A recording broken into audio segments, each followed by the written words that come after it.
Es ist morgen, Tag 5 unserer Mongolei-Reise. Das Mädchen vom Jutencamp segnet Mogis Fahrzeug mit Milch, damit wir auf unserer Reise beschützt sind.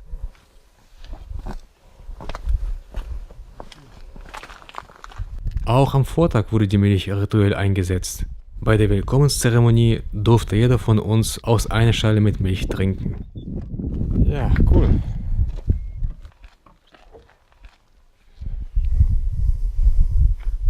Wie geht's euch und wie ist der Gemütszustand heute? Ja, gestern Mittagsessen, Abendessen war etwas viel. Ich habe zu viel gegessen, ein bisschen schwere Magen und sonst alles super gut. Ja, ich fühle mich einfach nur wochenendlich. Ist ja Samstag. Kann ich mich noch weiter entspannen. Super. Ja, hinten sind die Leute des Jutencamps, Genau. die freundlichen. Bayerlala. Mongol Gobi, die Personale von Mongol Gobi. Ja. Ja. Heute reisen wir nach diese sogenannte berühmte Hongor Sanddüne.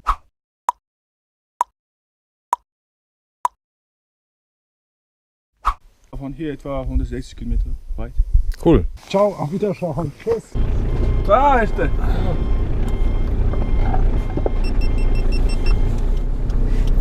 So, dann fahren wir.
Was sollen diese Erdlöcher?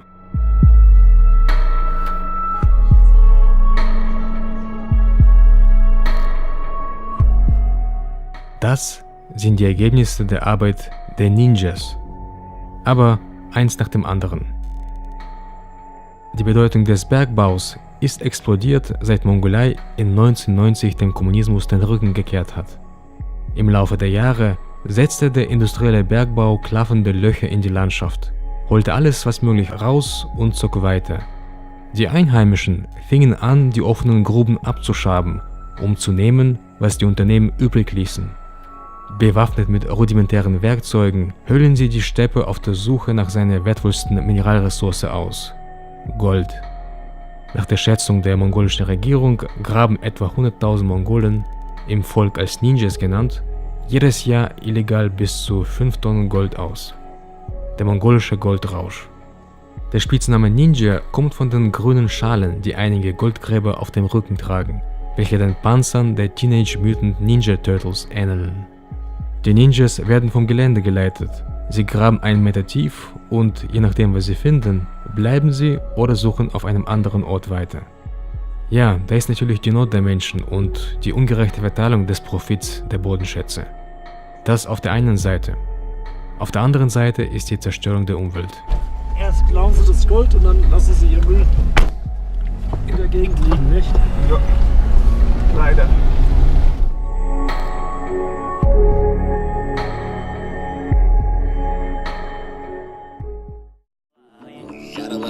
Kuşka çalgınma yere kuşağında dögünme İbolur uğruna geçke sümbelleye Şurtlarında dögünme İbolur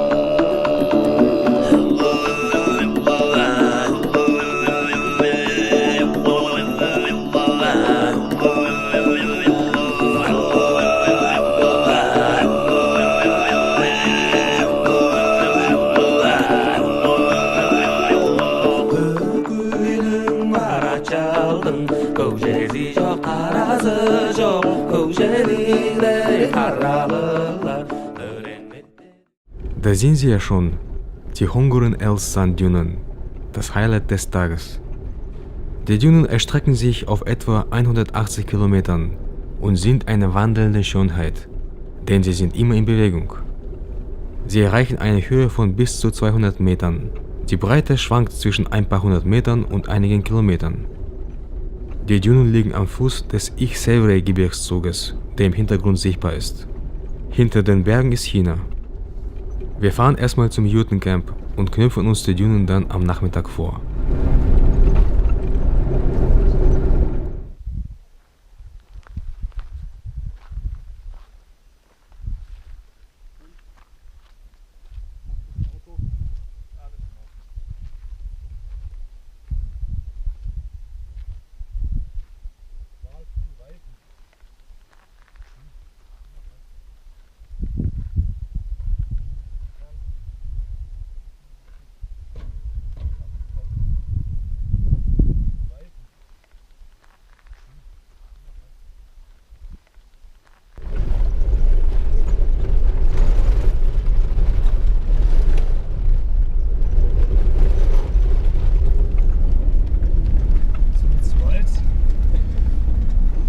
Da oben ist es kein Juden.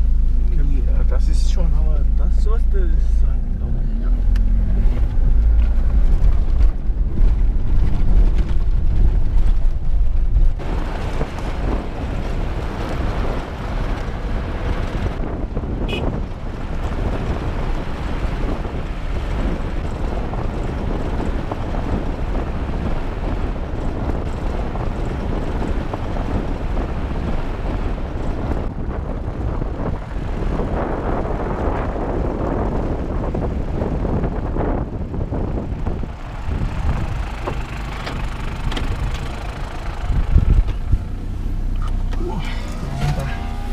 Und Mogi, Ja, geht's dir gut? ja, ist gut. Gut gefahren. Das ist eine anstrengende Fahrt. Gut gefahren, also muss man Lob aussprechen für Ja. unseren Das war einer der schwierigsten Teile heute. unser Offroad-Driver. Sehr gut.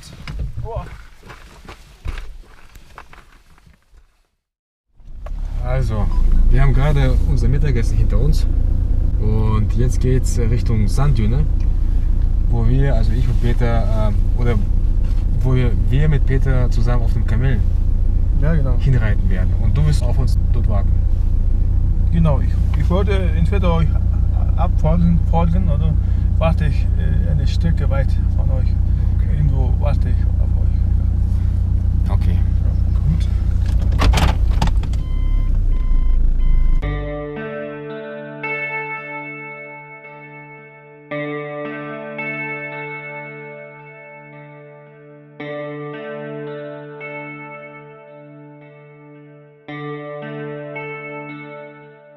Der Mann auf dem Motorrad ist ein Kamelzüchter.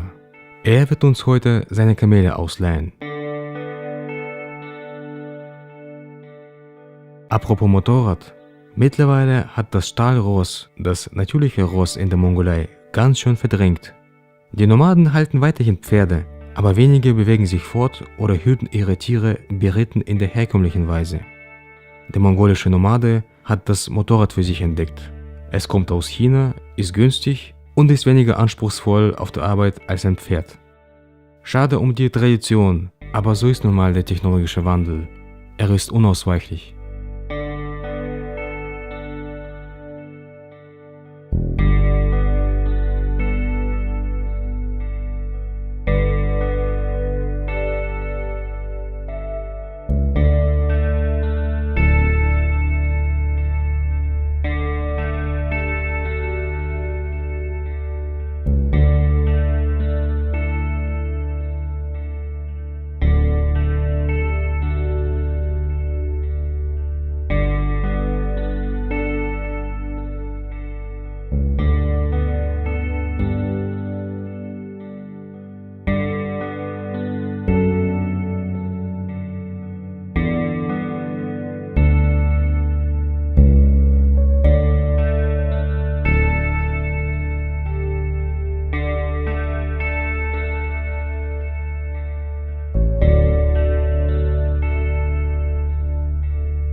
Sind wir in Oh, einer... egal, am Support noch.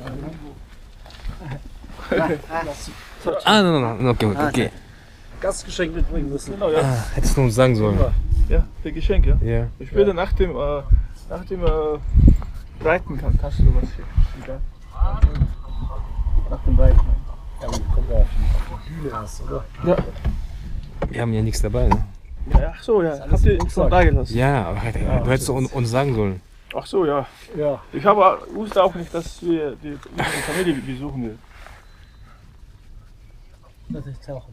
Willst du mongolische Tee? Milchtee? Nee. Du, ich Ganz ein bisschen. Ja, Probieren. ihn noch. Probieren. Wir haben ja schon gegessen und getrunken. Also ich möchte nichts. Die ist jetzt ziemlich. Danke. Das ist das, wo man Angst haben muss. Oh, Also das probier halt, ne? Also Gibt es nachher Dünnpfiff? gar nicht, das ist ganz normal. Das ist Also. nur normaler schwarzer Tee. Da hast du gleich deinen Slapstick für heute. Schwarzer Tee mit Milch, ja. So viel warten noch.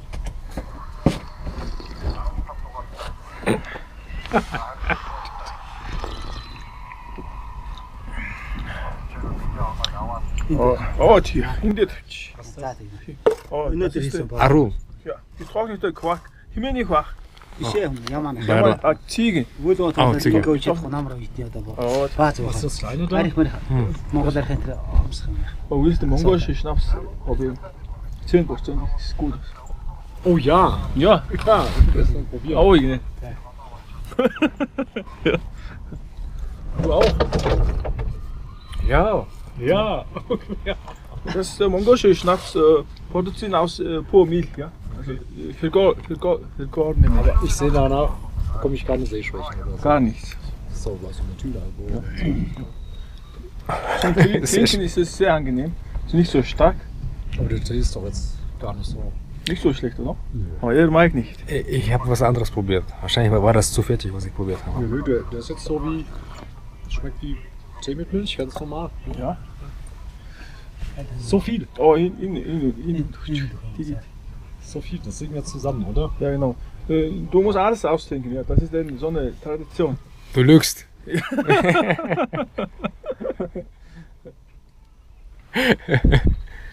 Angenehm, ja. Sehr interessant. Mongolischer Schnaps. Eigentlich wir machen ein bisschen wärmer, also heizen wir ein bisschen und warm trinken wir warm, ja. Und auch darauf stellen wir ein bisschen Butterstück da rein und dann trinken wir. Okay. Schmeckt eigentlich super gut und sehr gesund. Aber 2 Stückchen sind erstmal gut. Ich muss ja nachher noch fahren. Ja. Kamel fahren. Ja, ja, es ist so, wenn so ein kleines fahren Stück wir's. bringt gar nichts. Sonst falle ich noch vom Kamel.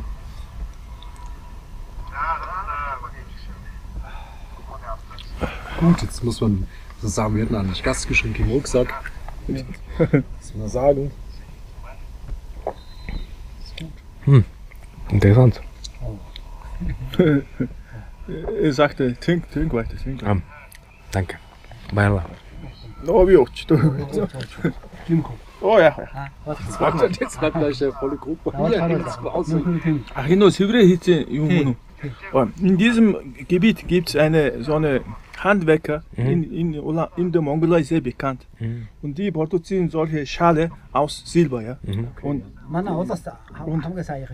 am besten Stück in Mongolei ist das diese Eimer mit Eimer? aus Silber, nicht Eimer, sondern Schale ja. Und das ist sehr bekannt und so ein teures.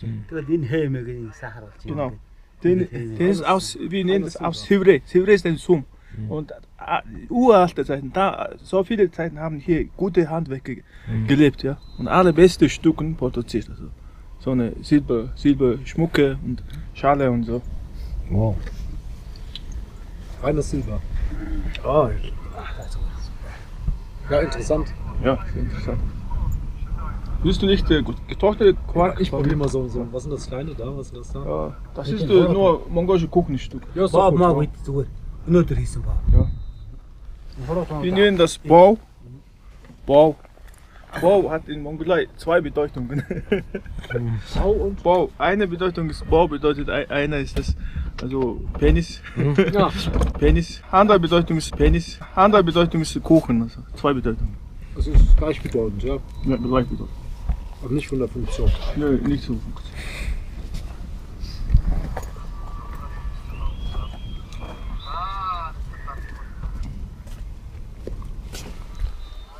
Dieses Kleidungsstück heißt Deel.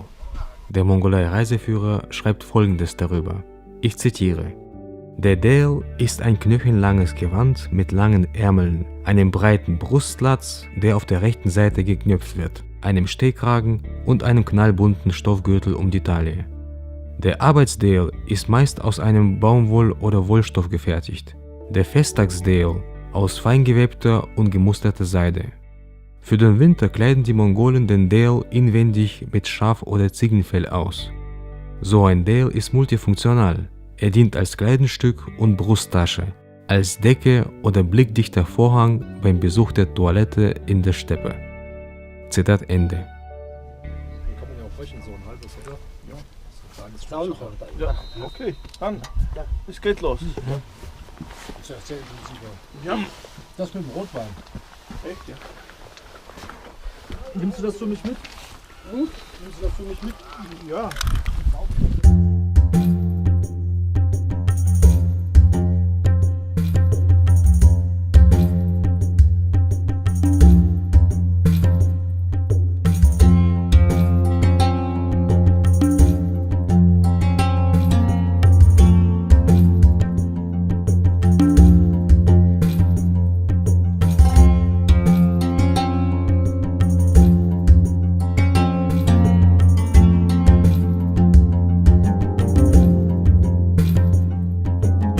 Das Kamel. Was für ein hübsches Tier. Es strahlt die perfekte Ruhe und Gelassenheit aus. Neben der Ruhe und Gelassenheit geht vom Kamel auch eine Gutmütigkeit aus, gemischt mit etwas Naivität. Dazu möchte ich ein berühmtes mongolisches Märchen über das Kamel erzählen. Nämlich, wie das Kamel sein Geweih verlor. Vor vielen Jahren schenkten die Götter dem Kamel ein Geweih für seine Gutmütigkeit. Eines Tages kam ein listiger Hirsch und bat das Kamel, ihm das Geweih zu leihen. Der Hirsch hatte damals kein Geweih. Er wollte sich damit schön machen, da er nach Westen zog, um eine Braut zu finden und Hochzeit zu halten. Das gutmütige Kamel vertraute dem Hirsch und gab ihm sein Geweih. Aber der Hirsch brachte das Geweih nie wieder zurück. Seitdem hält das Kamel am Horizont Ausschau nach dem Hirschen und wartet immer noch auf seine Rückkehr. Dieses Märchen wird übrigens auch im deutsch-mongolischen Film Die Geschichte vom weinenden Kamel erzählt. Diesen wunderschönen Film möchte ich jedem wärmstens empfehlen.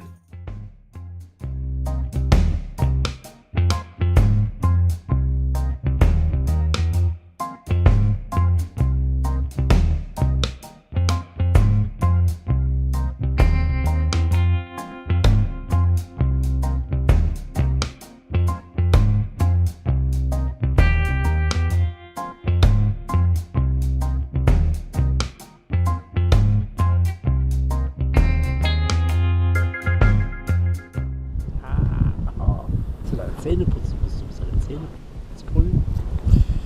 Grüne Zähne.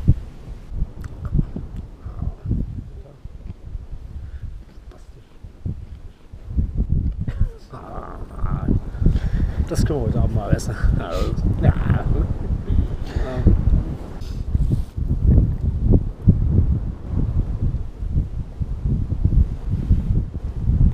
Kari gut Forte.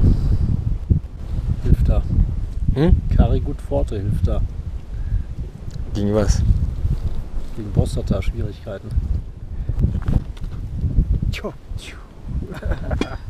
geht's weiter.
So, ja.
Der Sand ist warm von der Sonne und es tut echt gut, wieder seit langem barfuß zu laufen. Aber diese Düne, es bedarf an etwas mehr Ausdauer, um an die Dünenkante zu kommen. Auch als erfahrener Bergwanderer muss ich mich mehr als üblich ins Zeug legen. Der Sand und die Steigung haben es in sich.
Peter hat über seine Dünenbesteigung ein Gedicht geschrieben.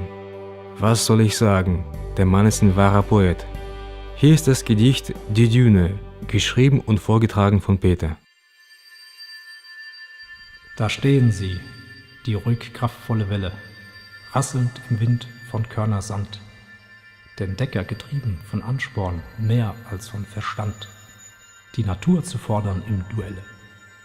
Altjugendlicher Tor, hinauf die ersten Schritte, sanfter Flügelschlag zum freundlichen Geleit, der Freunde Heiterkeit munter an der Seite. Ach, wie wohlig warm die ersten Tritte. Immer weiter und höher den Grat entlang, den Hals gestreckt zum entfernten Kamm. Wild Wolkenspiel und pochend Herz ganz klamm, die Füße im Strudel schwer und bang.